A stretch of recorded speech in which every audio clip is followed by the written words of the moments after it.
हरे कृष्णा। आप सभी का हमारे YouTube चैनल पर हार्दिक स्वागत है।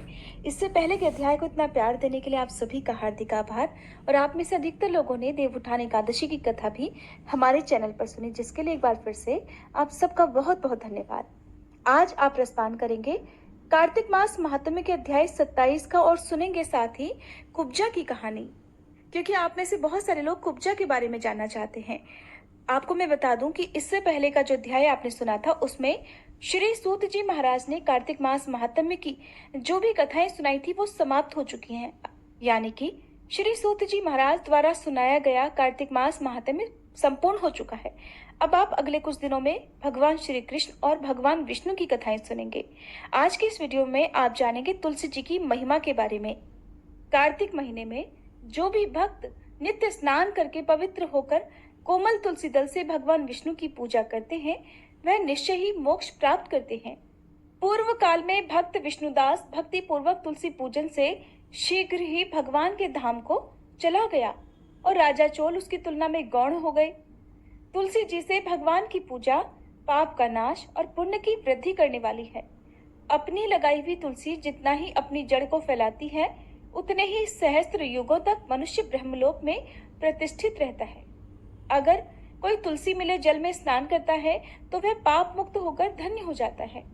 जिसके घर में तुलसी का पौधा विद्यमान है उसका घर स्वयं तीर्थ के समान हो जाता है। वहां यमराज के दूत भी नहीं जाते। जो मनुष्य तुलसी काष्ठ संयुक्त गंध धारण करता है, कोई पाप उसके शरीर का स्पर्श नहीं कर पाते। जहां तुलसी वन की छाया हो वहीं पर पितरों की तृप्ति के लिए श्राद्ध करना चाहिए। जिसके कान में, मुख में और मस्तक पर तुलसी जी के पत्ते की छाया अर्थात निशानी दिखाई देती है, उस पर भूत प्रेत की कोई छाया नहीं पड़ सकती। आदिकाल में हरिमेधा और सुमेधा नाम के दो ब्राह्मण थे। वे जाते जाते किसी दुर्गम वन में परिश्रम से व्याकुल हो गए तो वहां उन्होंने एक स्थान पर तुलसी दल देखा। सुमेधा ने तुलसी जी का महान वन देखकर उसकी परिक्रमा की और भक्ति पूर्वक प्रणाम किया। ये सब देखकर हरिमेधा ने उससे पूछा कि तुमने अन्य सभी देवताओं और तीर्थ व्रतों के रहते केवल तुलसी वन को प्रणाम क्यों किया? तब सुमेधा ने बताया कि प्राचीन काल में जब दुर्वासा के श्राप से देवराज इंद्र का ऐश्वर्य छिन गया, तब देवताओं और असुरों ने मिलकर समुद्र मंथन किया। तब धन्वंतरी रूप भगवान श्री हरि और अन्य दिव्य औषधियां प्रकट हुई। उन दिव्य औषधियों में मंडलाकार तुलसी जी उत्पन्न हुई, जिसे ब्रह्मादि देवताओं ने श्री हरि को समर्पित किया और भगवान ने उसे तुरंत ही ग्रहण कर लिया। भगवान नारायण संसार के रक्षक और तुलसी जी उनकी प्रियतम है, इसीलिए मैंने उन्हें प्रणाम किया है। सुमेधा इस प्रकार कह ही रहे थे कि सूर्य के समान अत्यंत तेजस्वी विमान उनके निकट उतरा। उन दोनों के समक्ष ही वहां एक बरगद का वृक्ष गिर पड़ा और उसमें से दो दिव्य पुरुष प्रकट हुए। उन दोनों ने हरिमेधा और सुमेधा को प्रणाम किया। तब दोनों ब्राह्मणों ने उनसे पूछा कि आप कौन हैं और हमें प्रणाम क्यों कर रहे हैं? तब उनमें से जो बड़ा था वह बोला, मेरा नाम आस्तिक है। एक दिन मैं नंदन वन में क्रीड़ा करने गया था तो देवांगनाओं ने मेरे साथ इच्छा अनुसार विहार किया। उस समय उन युवतियों के हार के मोती टूटकर तपस्या करते हुए लोमश ऋषि पर गिर पड़े। ये देखकर मुनि को बहुत क्रोध आया।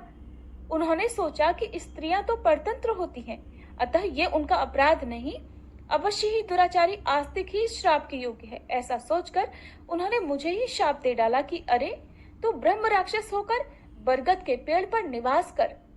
जब मैंने उनसे विनती करके उन्हें प्रसन्न किया तो उन्होंने शाप से मुक्ति की विधि सुनिश्चित कर दी और कहा कि जब तू किसी योग्य ब्राह्मण के मुख से तुलसी दल की महिमा सुनेगा तो तत्काल तुझे उत्तम मोक्ष की प्राप्ति हो जाएगी और तू श्राप से मुक्त हो जाएगा। इस प्रकार मुक्ति का शाप पाकर मैं चिरकाल से इस वट वृक्ष पर निवास करता था और आज दैववश आपके दर्शन से मुझे मुक्ति मिल गई है। फिर वे दोनों श्रेष्ठ ब्राह्मण परस्पर पुण्यमयी तुलसी जी की प्रशंसा करते हुए तीर्थ यात्रा को चल दिए। इसलिए भगवान विष्णु को प्रसन्नता देने वाले इस कार्तिक मास में तुलसी जी की पूजा अवश्य ही करनी चाहिए। द्वापर युग का प्रारंभ कार्तिक शुक्ल नवमी को हुआ था, इसलिए कार्तिक शुक्ल नवमी से एकादशी तक मानव विधि विधान से तुलसी विवाह का उत्सव करें तो उसे सर्वश्रेष्ठ दान कन्यादान का फल प्राप्त होता है। पूर्व काल में कनक की पुत्री किशोरी ने एकादशी के दिन संध्या के समय तुलसी जी की वैवाहिक विधि संपन्न की थी। इससे वह वैधव्य दोष से मुक्त हो गई थी। जानिए तुलसी जी के विवाह की विधि क्या है। अपनी भक्ति और सामर्थ्य के अनुसार एक आधा चौथाई या 9 मिश्रित धातुओं से विष्णु जी और तुलसी जी की प्रतिमाएं बनवाएं। आप मिट्टी की प्रतिमाएं भी बनवा सकते हैं।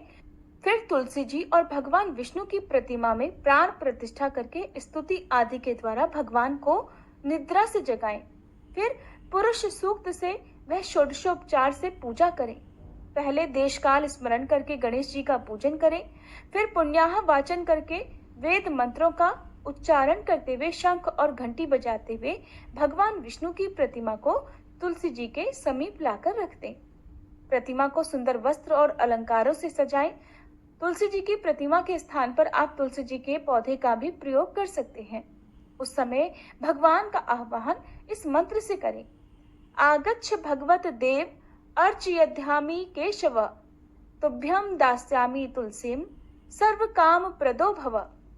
अर्थात हे भगवान केशव, आइए आइए देव, मैं आपकी पूजा करूंगा, आपकी सेवा में तुलसी को समर्पित करूंगा। आप मेरे सभी मनोरथों को पूर्ण कीजिए।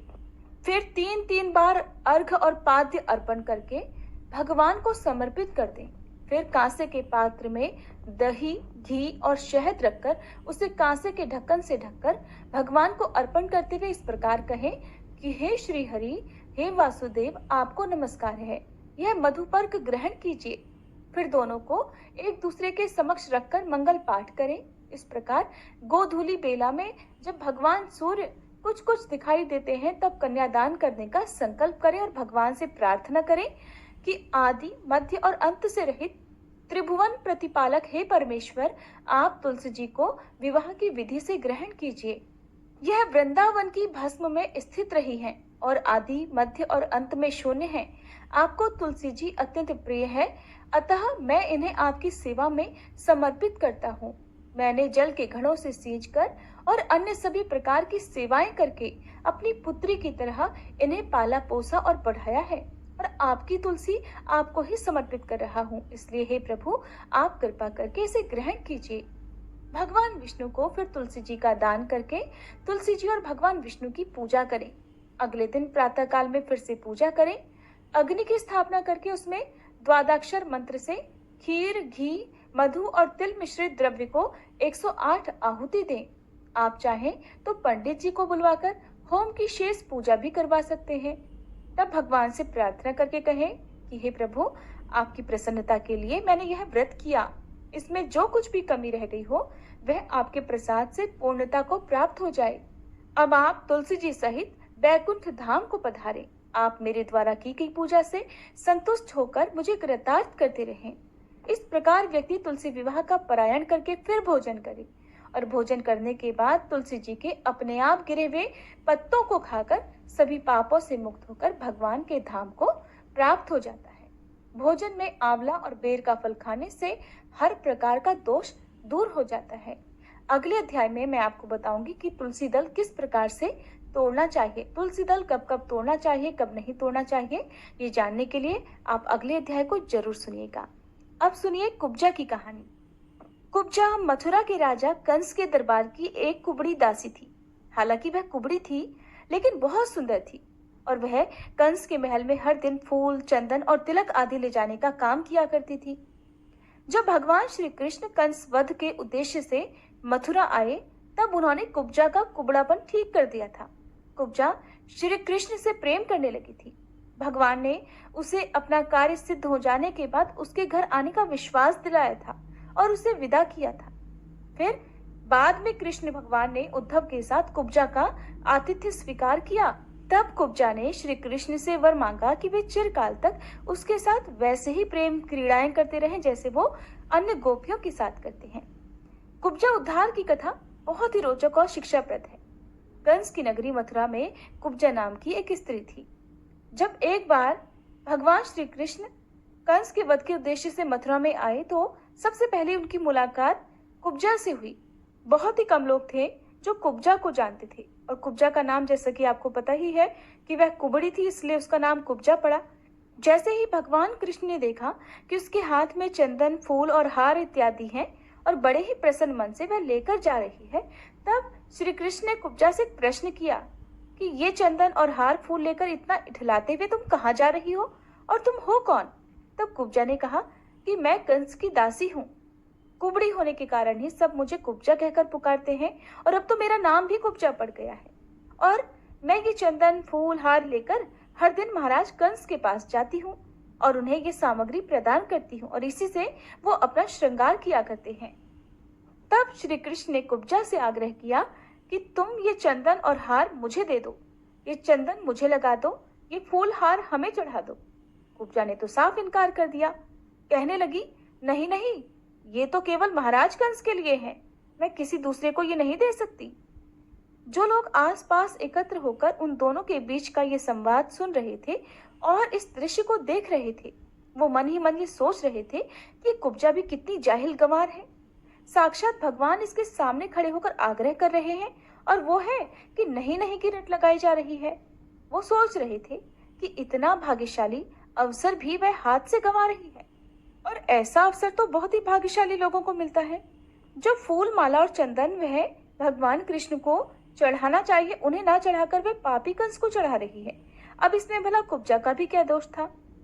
वो तो वही कर सकती थी जो उसके महाराज का आदेश था। भगवान ने बार बार आग्रह किया और वह बार बार मना करती रही। उनकी लीला के प्रभाव से आखिरकार कुब्जा उनका श्रृंगार करने के लिए बाद में तैयार हो गई, परंतु कुबड़ी होने के कारण वह प्रभु के माथे पर तिलक नहीं लगा पा रही थी। तब उसने कहा कि मैं कंस की दासी हूँ, मेरा नाम तो सैरंध्री है, लेकिन मेरी कमर 3 जगह से टेढ़ी है तो कोई मेरा नाम नहीं लेता। लोग मुझे कुब्जा ही कहते हैं, त्रिवक्रा भी कहते हैं। हे गोपाल, मेरे जीवन का तो आज ये पहला दिन है कि किसी ने मेरा परिचय पूछा है कि तुम कौन हो, वरना दुनिया के लोगों ने तो कभी भी मेरा परिचय नहीं पूछा कि मैं कौन हूँ। मेरे द्वारा घिसा हुआ चंदन तो महाराज कंस को बहुत प्रिय लगता है, लेकिन अब मेरा मन कर रहा है कि ये चंदन मैं आपको लगा दूं। क्या आप मेरे हाथ का घिसा हुआ चंदन स्वीकार करेंगे? तब वह भगवान श्री कृष्ण के मस्तक पर तिलक लगाने और उनका श्रृंगार करने के लिए तैयार हो गई, परंतु कुबड़ी होने के कारण वह प्रभु के माथे पर तिलक नहीं लगा पा रही थी। तब भगवान ने उसके पैरों के दोनों पंजों को अपने पैरों से दबाया और हाथ उठाकर उसकी ठोड़ी को ऊपर उठा दिया। इस तरह से कुब्जा का कुबड़ापन तुरंत ही ठीक हो गया।